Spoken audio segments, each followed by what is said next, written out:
اصول فقہ چار ہیں. پہلے جب میں آیا تھا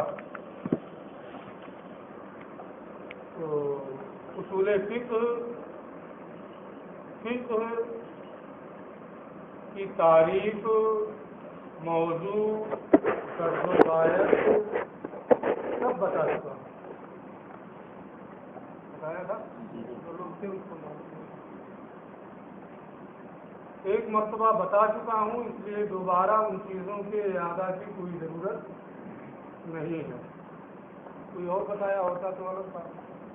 اسی درس میں یہیں پر بیٹھ کر کے ساری چیزیں ہم بتا چکے ہیں، اس لیے اب ہم ان چیزوں کا پھر اعادہ نہیں کریں گے. ہاں، اصول فقہ کی تعریف ایک مرتبہ بتا دیتے ہیں. ایسے قواعد و ضوابط کا علم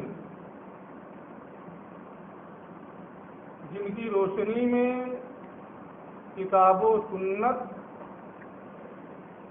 اور اجماع و قیاس سے شرعی احکام نکالے جائیں.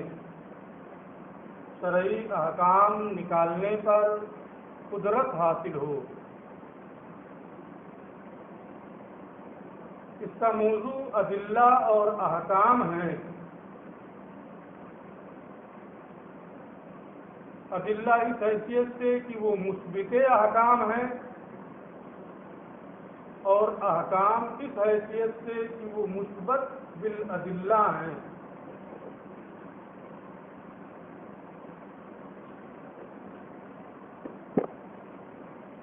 اس کی غرض و غایت جس طرح سے فقہ کی غرض و غایت سعادت دارین ہے، اس میں بھی کہہ سکتے ہیں. مقصد اور غرض و غایت شرعی احکام کے استخراج پر قادر ہونا، شرعی احکام کے استنباط اور استخراج پر قادر ہونا. باقی تفصیلات اس کے متعلق ہم اس سے پہلے بتا چکے ہیں. کچھ لوگ نہیں، زیادہ تر لوگ نہیں تھے، اس لیے جو ضروری ہے اتنا بتا دیں. وہ بات حمد و صلاۃ کے بعد فَإِنَّ اصول الفقہ ہے، بے شک فقہ کے اصول. اصول اصل کی جمع ہے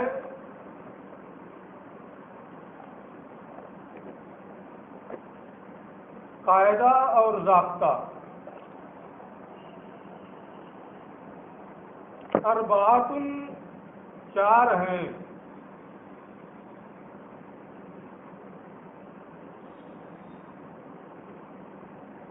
یعنی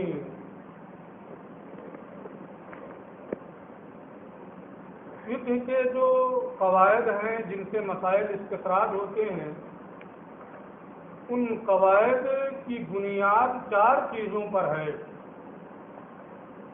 وہ چار چیزیں ہیں: کتاب اللہ، سنت رسول اللہ، اجماع اور قیاس.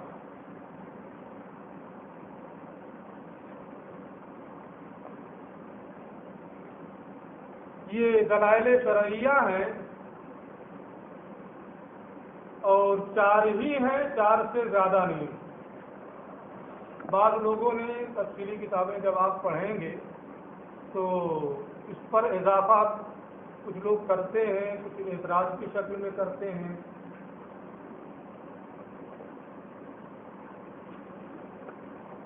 مثلا کتب سابقہ کے احکام، کچھ لوگوں نے اسے بھی شامل کیا ہے. شرائع سابقہ، تعامل ناس، استصحاب حال، قول صحابی، ان چیزوں سے بھی احکام ثابت ہوتے ہیں. اس لیے یہ کہا گیا ہے کہ چار میں اصول فقہ کا انحصار نہیں ہونا چاہیے.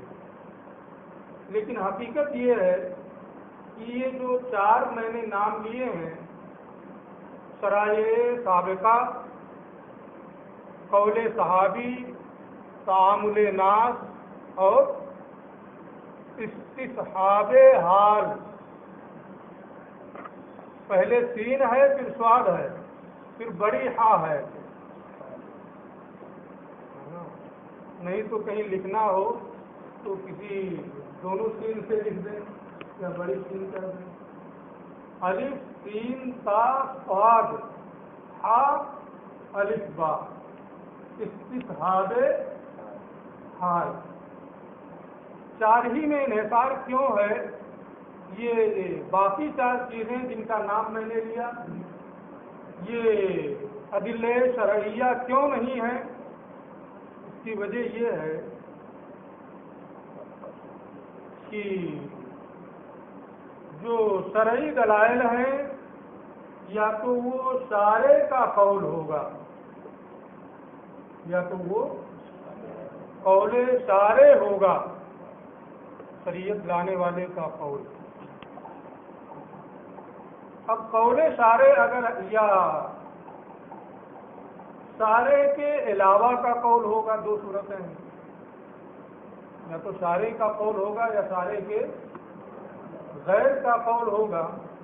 اگر شارع کا قول ہے تو اس کی دو صورتیں ہیں، یا تو وہ وحی مطلوع ہوگا یا وحی غیر مطلوع ہوگا.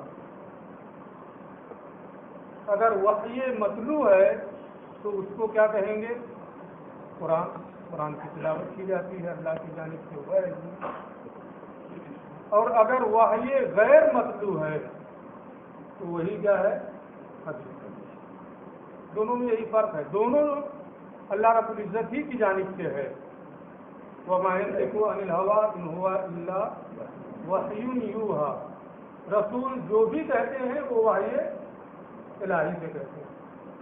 تو جو فرمان رسالت ہے، ارشاد رسالت ہے،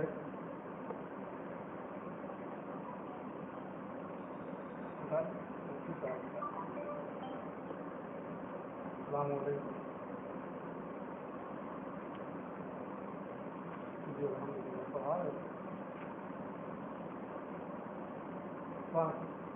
جی چھٹویں گھنٹے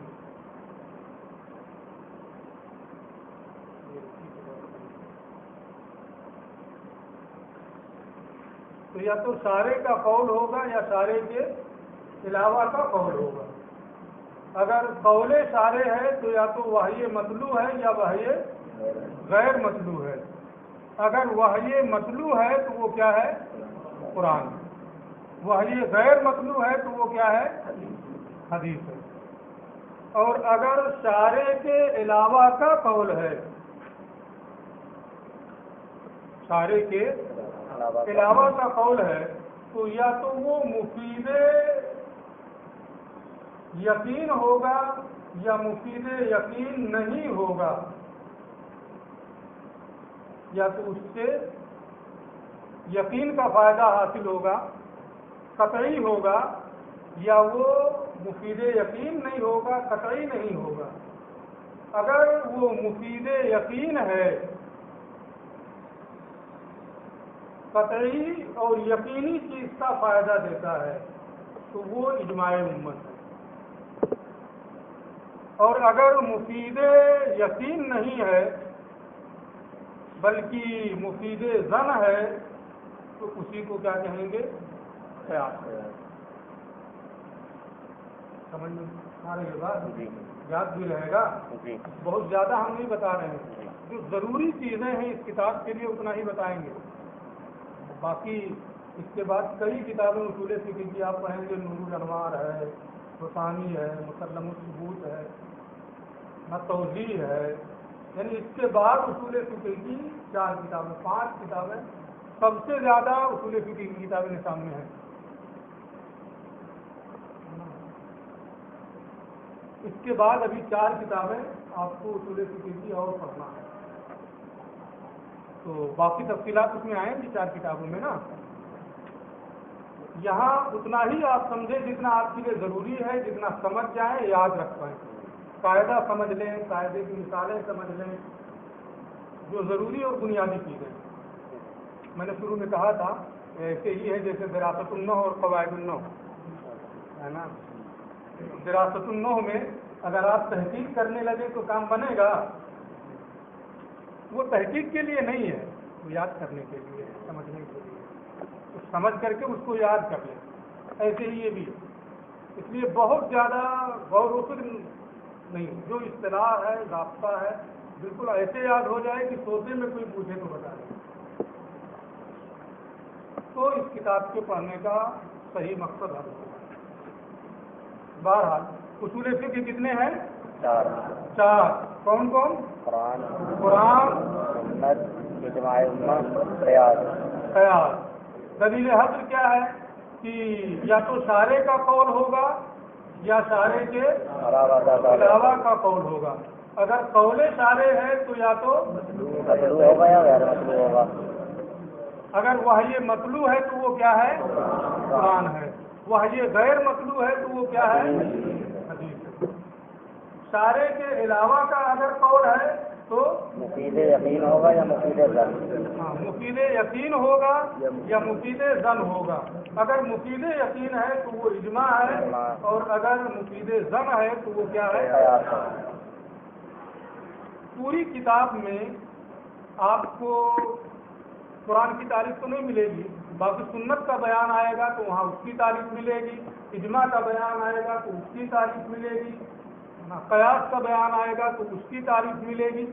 ہر چیز کا بیان آتے وقت آپ کو تعریف مل جائے گی۔ اس لیے بالغ ہونے سے پہلے نماز سیکھنا تو ضروری ہے، لیکن نماز فرض نہیں ہے نا، فرض ہے۔ اتنا معلوم ہو جانا کافی ہے کہ اپنی جگہ پہ ہر چیز کی تعریف آئے گی۔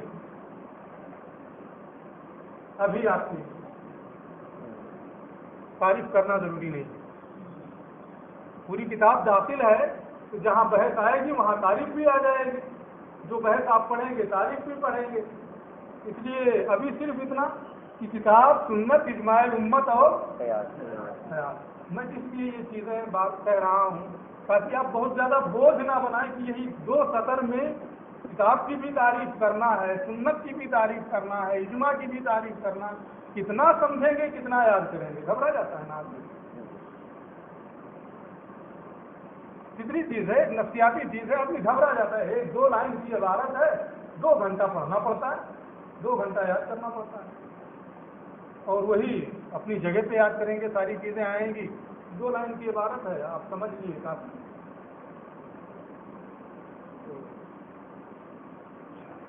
میں نے ابھی کچھ چیزوں کا نام لیا تھا۔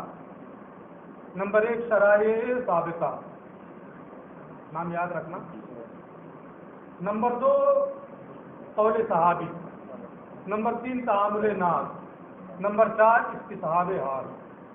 شرائع سابقہ یعنی گزشتہ انبیاء کرام جو شریعت لے کے آئے تھے، اس کے کچھ احکام بھی ہماری شریعت میں آقا کریم صلی اللہ علیہ وسلم کی دین میں بھی باقی ہیں۔ تو جب اس کے بھی کچھ احکام باقی ہیں تو اصول فقہ 4 کے بجائے 5 کرنا چاہیے، اس کو نہیں شامل کیا جاتا ہے۔ اس کی وجہ یہ ہے کہ شرائع سابقہ یا تو اللہ اور اللہ کے رسول نے اس کو بیان کیا ہوگا، لیکن بیان کے ساتھ صراحتاً یا دلالتاً اس کی نفی کر دی ہوگی، اس کا انکار کر دیا ہوگا۔ اگر بیان کیا، اس کی صراحتاً یا دلالتاً نفی کر دی تو وہ تو باقی نہیں رہے گا، یوں بھی باقی رہے گا۔ جو گزشتہ انبیاء کرام سے احکام نازل ہوئے تھے، اللہ نے قرآن میں یا رسول نے حدیث میں بیان کیا، لیکن اس کی نفی بھی کر دی، اس پر نکیر بھی فرما دی، تو وہ باقی ہے؟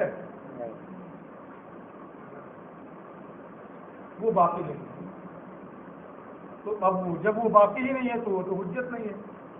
لیکن کبھی ایسا بھی ہوتا ہے کہ گزشتہ انبیاء کرام پر جو احکام نازل ہوئے تھے اس کو اللہ نے بیان کیا یا رسول اللہ نے بیان کیا اور اس پر نکیر نہیں کرنا، اس کی نفی نہیں کی، تو وہ تو باقی ہے۔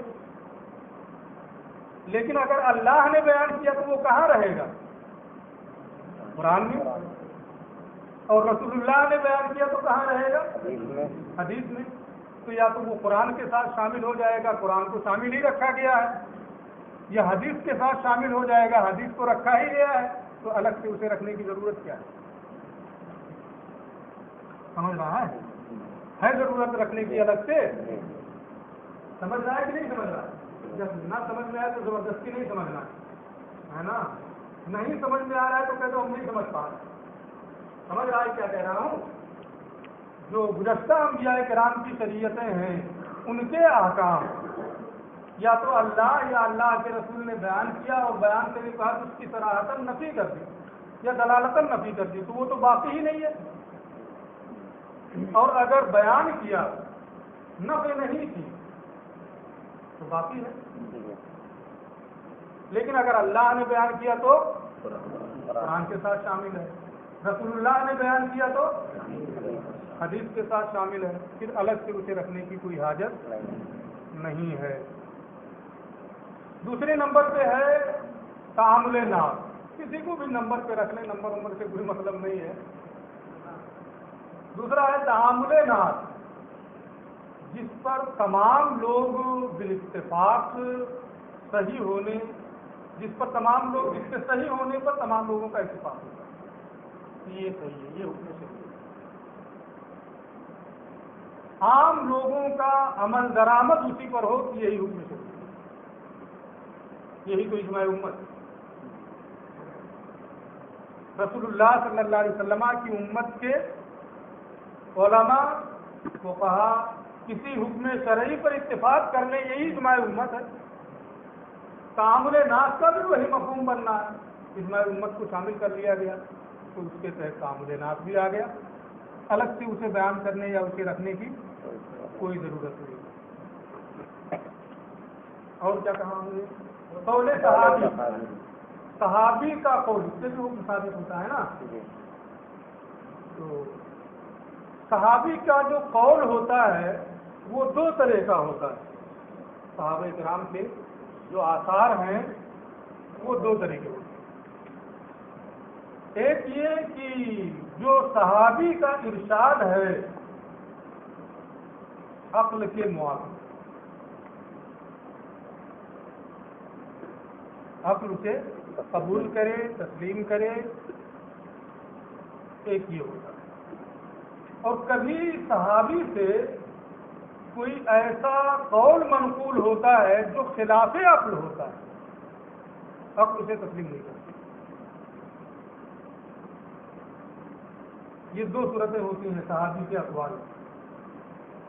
اگر صحابی کا کوئی قول ایسا ہے حکم شریعت کے متعلق جو مطابق عقل ہے، عقل اسے قبول کر رہی ہے، تو عقل کے قبول کرنے کا کیا مطلب ہے کہ قیاس کے خلاف نہ ہو، قیاس کے مطابق ہو، تبھی تو عقل قبول کرے گی۔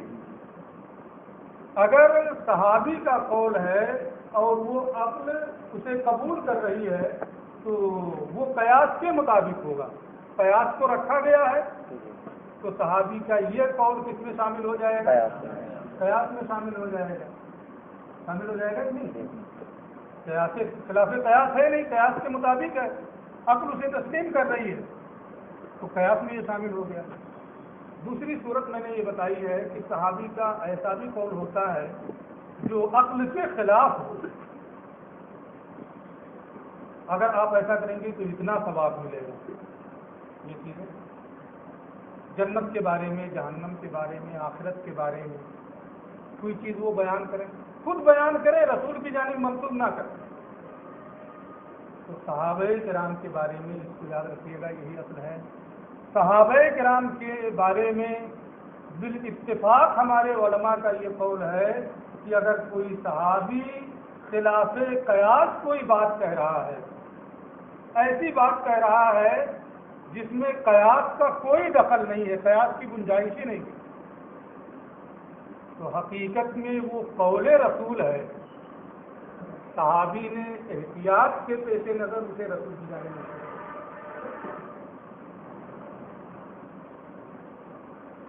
حقیقت میں وہ کیا ہے؟ قول رسول ہے. صحابی نے احتیاط کے پیش نظر، اس لیے کہ صحابہ کرام کو رسول ہی بتائیں گے نا، اور خلاف قیاس دین میں کوئی بات کہنا یہ صحابہ کرام اسی وقت کریں گے جب رسول نے فرمایا ہو، اپنی طرف سے نہیں کہیں گے. تو صحابی کا وہ قول جو خلاف قیاس ہو حقیقت میں وہ کیا ہے؟ قول رسول، تو سنت میں داخل ہو جائے گا. تو قول صحابی اگر مطابق قیاس ہے تو قیاس میں، اور اگر خلاف قیاس ہے تو سنت میں داخل ہے. تو الگ سے کوئی اور اس کو شامل کرنے کی ضرورت ہے؟ تین ہو گیا. ایک اور کچھ کہا، استصحاب حال. اس کا معنی اگر آپ کو معلوم ہو تو سب سمجھ جائیں گے. استصحاب حال، استحسان، یہ ساری چیزیں حیرت ہوتی ہے کہ فضیلت تک پہنچ جاتے ہیں، اتنا بھی نہیں سمجھتے ہیں کہ استحسان کیا ہے، استصحاب حال کیا ہے. اس لیے خدا را آپ اپنے آپ پر بھی رحم کریں، جو کتابیں پڑھ رہے ہیں ان سے یاد کریں، کم سے کم یاد رکھنے کی کوشش کریں، ایک دوسرے سے پوچھتے رہیں. کاپیاں چیک کریں تو بہت افسوس ہوتا ہے کہ فضیلت میں ہے اور استصحاب حال نہیں سمجھ رہا ہے، استحسان نہیں سمجھ رہا ہے. استصحاب حال کا معنی ہوتا ہے کسی چیز کی موجودہ حالت کو اس کی سابقہ حالت پر قیاس کرنا. کسی چیز کی موجودہ حالت کو اس کی سابقہ حالت پر قیاس کرنا، یعنی پہلے جو اس کی حالت تھی اسی حالت پر اس کی موجودہ حالت کو قیاس کیا جائے. تو کسی چیز کی موجودہ حالت کو اس کی سابقہ حالت پر قیاس کرنا، سابقہ حالت پر قیاس کرنا، یہ کیا ہے؟ استصحاب حال. استصحاب حال. اس کی تعریف ہی سے ظاہر ہے کہ جب موجودہ حالت کا سابقہ حالت پر قیاس کیا جا رہا ہے تو جب قیاس ہے تو قیاس کو شمار ہی کر لیا گیا ہے، پھر الگ سے استصحاب حال کو حجت بنانے کی کیا ضرورت ہے؟ کوئی ضرورت نہیں. قیاس کو رکھا ہی گیا ہے، اس کا ایک جز ہے یہ. جب یہ اسی کا ایک جز ہے ان کو رکھ دیا گیا تو اب ایک ایک کو شامل کرنا کہ یہ جز ہے، یہ بھی. یہاں جتنے لوگ بیٹھے ہیں سب انسان ہیں، کہہ دیا ہو گیا. یہ بھی انسان ہے، یہ بھی انسان ہے. ایک ایک کو کہنا انسان کو ضروری ہے نا؟ بات ہو گئی. اس تفصیل زیادہ ہو گئی، اتنی ہونی نہیں چاہیے، لیکن ابھی شروع کا معاملہ ہے.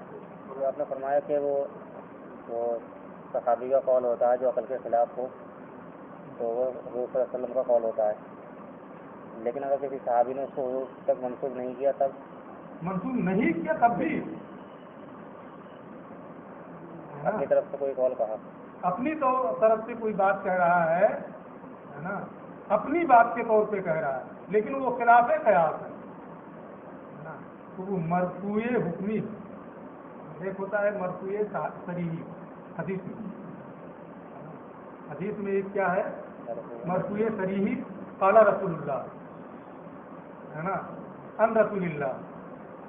اور ایک صحابی کا ایسا قول جس میں قیاس کی گنجائش نہ ہو، وہ بھی حدیث مرفوع ہے لیکن صریح نہیں بلکہ وہ قول رسول ہے. لیکن اس میں کچھ قیدیں ہیں ہے نا، کچھ اور بھی شرطیں ہیں. وہ تمام شرطیں میں ابھی آپ سے نہیں بتا رہا ہوں، بس اتنا بتا رہا ہوں کہ وہ صحابی ایسا ہونا چاہیے جو اسرائیلیات سے نہ لیتا ہو، کتب ثابتہ سے نہ لیتا ہو. کیونکہ جب وہ قدیم کتابوں سے اسرائیلیات سے لے گا تو اس کے بارے میں کچھ سنا رہے گا کہ ٹھیک ہے کہ یہ خلاف قیاس ہے، لیکن ممکن ہے کہ وہ قدیم کتابوں سے لے لیا. تو اس میں کچھ اور قاعدے ہیں جسے آپ حدیث میں پڑھیں گے، اصول حدیث. آپ کے معیار کے مطابق ابھی یہاں صرف اتنا ہے کہ صحابی کا وہ قول جو خلاف قیاس ہے عام طور پر وہ حدیث مرفوع ہوتی ہے، وہ حدیث ہے. ٹھیک ہے، ٹھیک، اچھی بات ہے ماشاء اللہ.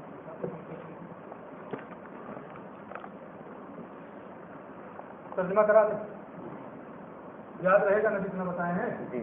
وہ بات حمد و صلاۃ کے بعد اصول فقہ 4 ہیں: کتاب اللہ تعالی قرآن شریف، و سنت رسول صلی اللہ تعالی علیہ وسلم، اللہ کے رسول صلی اللہ تعالی علیہ وسلم کی سنت یعنی حدیث، وہ اجماع الامت، اور اجماع امت یعنی رسول کریم صلی اللہ تعالی علیہ وآلہ وسلم کی امت کے افراد کا اجماع، والقیاس، اور چوتھی اصل ہے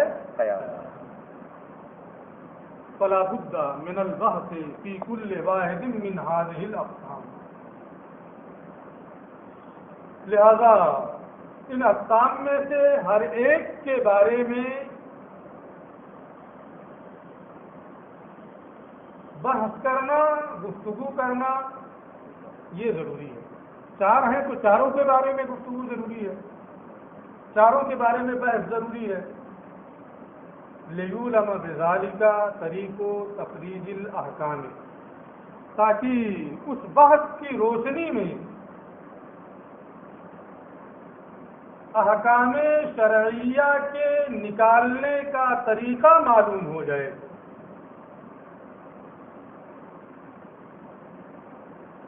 جو شرعی احکام ہیں انہیں کتاب سے، سنت سے، اجماع سے نکالنے کا، استنباط کرنے کا طریقہ معلوم ہو جائے کہ کیسے ان سے احکام کا استنباط اور استخراج ہوگا. اب جب ہر ایک کے بارے میں بحث ضروری ہے تو اب ایک سے شروع کر رہے ہیں جو سب سے افضل ہے، کتاب اللہ. وہی سرچشمہ احکام ہے، وہی منبع احکام ہے. تمام چیزیں چاہے سنت رسول ہو یا اجماع ہو یا قیاس ہو اسی سے محفوظ ہیں. وہ تبیانا لکل شیء، ہر چیز کے لیے واضح بیان، لیکن واضح بیان ہوتے ہوئے بھی سب کی عقل وہاں تک پہنچ جائے ایسا نہیں ہوگا. اسی لیے رسول کو تبیین کتاب و حکمت کے لیے، تعلیم کتاب و حکمت کے لیے اللہ تبارک و تعالیٰ نے اس دنیا میں بھیجا. اب پہلی بحث جو ہے یہ کتاب اللہ کے بارے میں ہے، قرآن شریف کے بارے میں ہے، کیونکہ وہی منبع احکام ہے، وہی تمام احکام کا سرچشمہ ہے، اور قطعی اور یقینی ہے، اس میں کسی طریقے کا کوئی شائبہ نہیں پایا جاتا ہے. الباس الاول فی کتاب اللہ تعالی، پہلی بحث جو ہے وہ کتاب الہی کے بارے میں ہے، کتاب اللہ کی تعریف نہیں. باقی چیزوں کی میں نے پہلے ہی بتا دیا تھا کہ کتاب اللہ قرآن کی تعریف ہی نہیں کی. کیوں تعریف نہیں کی ہے؟ آگے جب آپ پڑھیں گے تو اس میں تعریف آئے گی. المنزل علی الرسول، المکتوب فی المصاحف، المنقول عنہ نقلا متواترا بلا شبہۃ. یہ قرآن کی تعریف مجھے بتانا ہے. المنزل علی الرسول، المکتوب فی المصاحف، المنقول عنہ نقلا متواترا بلا شبہۃ. قرآن وہ کتاب ہے جو اللہ کے رسول پر نازل ہوئی، مصاحف میں جس کو لکھا گیا، اور جو رسول سے تواتر کے ساتھ بغیر کسی شبہ سے منقول ہے. یہ کس کی تعریف ہے؟ قرآن. لیکن قرآن اتنا مشہور ہے کہ صرف نام لے لیجیے، کسی کو تعریف بتانے کی ضرورت نہیں، بلکہ جو بچہ مکتب جانے لگا ہے اسے بھی کہہ دیجیے قرآن شریف لے آؤ تو اور کوئی نہیں لائے گا، وہ قرآن شریف ہی لائے گا. سب کو اب جو پڑھنے لگتا ہے آدمی جو اس درجے تک پہنچ جاتا ہے کہ وہ سورۃ یاسین پڑھے تو کم سے کم اتنا تو اسے معلوم ہی ہو جاتا ہے کہ قرآن میں 114 صورتیں ہیں، الحمد سے شروع ہے، ناس پر ختم ہے۔ تو قرآن کے بارے میں عام طور پہ سب کو معلوم ہوتا ہے کہ قرآن کیا ہے، کس نے نازل کیا ہے، کس پر نازل ہوئی ہے، اور تعریف کس لیے کسی چیز کی جاتی ہے کہ محدود کو، معرف کو غیر معرف اور غیر محدود سے ممتاز کر دیا گیا، اسی لیے تو تعریف کی جاتی ہے۔ کسی چیز کی بھی آپ تعریف کرتے ہیں، الکلمۃ لفظ وضع لمعنى مفرد، کیوں؟ تاکہ محمد کلمہ جو ہے وہ دوسروں سے ممتاز ہو جائے۔ جس کی تعریف کی جا رہی ہے وہ دوسری چیزوں سے ممتاز ہو جائے، اسی لیے اس کی تعریف کی جاتی ہے۔ معرف غیر معرف سے ممتاز ہو جائے، اسی لیے تعریف کی جاتی ہے۔ تو امتیاز کے لیے تعریف کی جاتی ہے، اور قرآن ویسے ہی ممتاز ہے بغیر تعریف کے۔ تو جس مقصد کے لیے تعریف کی جاتی ہے وہ مقصد پہلے ہی سے حاصل ہے، تو تعریف کرنے کی ضرورت کیا ہے؟ لیکن ہمارے علماء نے تعریف بھی کی ہے اس کی۔ آگے آپ جب تفصیلی کتابیں پڑھیں گے تو ان میں تعریف بھی آئے گی، وہاں جب تعریف کریں گے تو وہاں اس کی وجہ بتائی جائے گی کہ تعریف کیوں کی ہے۔ یہاں ہمیں یہ بتانا تھا کہ تعریف کیوں نہیں کی ہے نا، تعریف کر بھی دیا، یہ بھی بتا دیا کہ انہوں نے تعریف کیوں نہیں کی ہے۔ البات الاول، پہلی بات جو ہے وہ کتاب اللہ کے بارے میں ہے، فصل فی الخاص والعام میں۔ یہ فصل خاص اور عام کے بارے میں ہے۔ وضع کے اعتبار سے لفظ کی 4 قسمیں ہیں۔ میں اصول فقہ کو پڑھا رہا ہوں، منطق یا نحو یا صرف نہیں پڑھا رہا ہوں، ہے نا، اس لیے کسی کے اعتبار سے سمجھنا اسی کے اعتبار سے یاد رکھنا، ہے نا۔ وضع کے اعتبار سے 4 قسمیں ہیں، لفظ کی 4 قسمیں 4 قسمیں ہیں، خاص، عام، مشترک، مؤول، سب آئے گا کتاب میں، ہے نا۔ میں اس لیے بتا رہا ہوں کہ ایک ایک چیز یاد ہونی چاہیے۔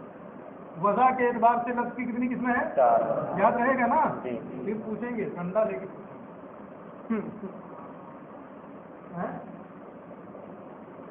خاص، عام، مشترک، مؤول۔ مؤول، یہ 4 قسمیں ہیں لفظ کی وضع کے اعتبار سے۔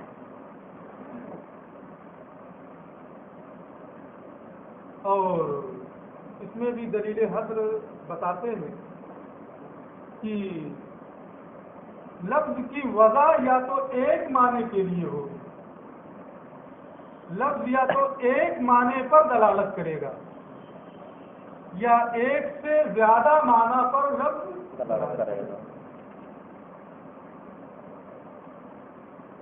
اگر لفظ کی وضع ایک معنی کے لیے ہوئی ہے تو اس کی 2 صورتیں ہیں، یا تو افراد سے خالی ہو کر کے وہ ایک معنی کے لیے موضوع ہوگا تو وہ خاص ہے، افراد سے پاک ہو کر کے، افراد سے خالی ہو کر کے وہ ایک معنی کے لیے موضوع ہوگا تو وہ کیا ہے؟ خاص ہے۔ اور اگر افراد کے شمول کے ساتھ، افراد کے شمول کے ساتھ وہ معنی واحد کے لیے موضوع ہے تو وہ کیا ہے؟ عام ہے۔ تو یا تو ایک معنی کے لیے موضوع ہو، اس پر ایک معنی پر اس کی دلالت ہوگی، یا ایک سے زیادہ پر۔ اگر ایک معنی پر دلالت ہو رہی ہے تو 2 صورت ہے، یا تو افراد سے خالی ہو کر کے ایک معنی پر دلالت ہوگی تو وہ خاص، یا افراد کے شمول کے ساتھ ایک معنی پر دلالت ہوگی تو وہ عام۔ اور اگر کئی معنوں کے لیے لفظ کی وضع ہوئی ہے، کئی معنوں پر لفظ دلالت کر رہا ہے، تو یا تو کوئی ایک معنی تعویل کے ذریعے راجح ہو گیا ہوگا یا نہیں۔ اگر کوئی ایک معنی تعویل سے راجح ہو جائے تو وہ مؤول ہے، وہ کیا ہے؟ مؤول۔ اور اگر راجح نہیں ہوا، علی سبیل البدلیت کئی معنوں کے لیے لفظ کی وضع ہوئی ہے اور کوئی ایک معنی بھی راجح نہیں ہوا ہے، کوئی ایک معنی راجح نہیں ہوا ہے، تو وہ کیا ہے؟ مشترک۔ کتنی قسمیں ہوئی؟ وضع کے اعتبار سے لفظ کی 4 قسمیں ہیں: خاص، عام، مشترک، مؤول۔ خاص کی دلالت کتنے معنی پر ہوتی ہے؟ ایک معنی پر اس خاص کی دلالت ہوتی ہے، اور افراد سے وہ خالی ہوتا ہے، افراد سے پاک ہوتا ہے، افراد کی اس میں شرکت نہیں ہوتی ہے۔ اب ایک بحث یہاں یہ بھی آتی ہے کہ جب وہ وضع کے اعتبار سے لفظ کی 4 قسمیں ہیں، خاص، عام، مشترک، مؤول، چاروں کو یہی کہہ دیتے نا، فصل فی الخاص والعام والمشترک والمؤول، تو چاروں کو بیان کرتے ہونا یہی چاہیے نا۔ لیکن ایک فصل میں، فصل اول میں، فصل فی الخاص سے والعام میں، پھر دوسری فصل آئے گی فصل فی المشترک والمؤول، دونوں کو الگ الگ کیوں کرتے ہیں؟ جب وضع کے اعتبار سے دونوں ہیں، نا 4 قسمیں ہیں، چاروں کو ایک ساتھ رکھ دیتے، آسانی بھی ہوتی ہے یاد کرنے میں، سمجھنے میں بھی۔ تو اس کی ایک وجہ تو یہ ہے، اب کم ہو رہا ہے، اس کی ایک وجہ یہ ہے کہ خاص اور عام دونوں ایک معنی کے لیے موضوع ہوتے ہیں، ہے نا، دونوں میں میں نے یہ بتایا تھا نا، تو یہ تو ایک معنی پر دلالت ہوگی یا ایک سے زیادہ پر دلالت ہوگی۔ ایک معنی پر اگر دلالت ہوگی تو اس کی 2 صورتیں بتایا تھا، خاص اور عام۔ تو جو شکے اول ہے اس کی جو صورتیں ہیں اس کو ایک ساتھ رکھیے، جو شکے ثانی ہے اس کی جو 2 صورتیں ہیں ان دونوں کو الگ سمجھ نا۔ ایک وجہ یہ بھی ہے کہ خاص اور عام مفید یقین ہے، اس کے حکم قطعی اور یقینی طور پہ ثابت ہوتا ہے، مشترک اور مؤول کے ذریعے سے خاص حکم جو ہے قطعی اور یقینی طور پہ ثابت نہیں ہوتا ہے۔ تو جو مفید یقین ہے جس کے حکم قطعی طور پہ ثابت ہوتا ہے ان دونوں کو ایک ساتھ میں رکھا، اور جن سے حکم یقینی طور پہ ثابت نہیں ہوتا ہے ان دونوں کو ایک ساتھ، ٹھیک ہے، برابر آؤ